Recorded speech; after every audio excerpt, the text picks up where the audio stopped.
Dapat 500 Am. Ha? Dapat 500 Am. Mana? 500. Woi, yeah.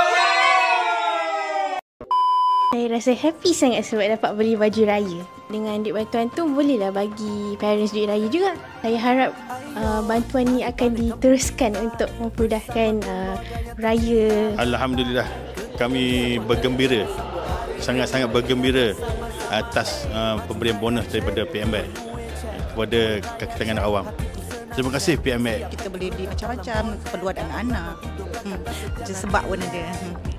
Terkejut dan gembira, ingatkan tak dapat tapi rupanya dapat. Bolehlah beli keperluan untuk anak-anak kan, nak raya. Alhamdulillah dan bersyukur dengan bonus yang diberikan oleh PMX. Oh, terkejut sangat. First time rasanya macam lambat gila diumumkan. So dia macam okey, alhamdulillah ada juga untuk pejabat awam. Terima kasih PMX. Terbaik PMX.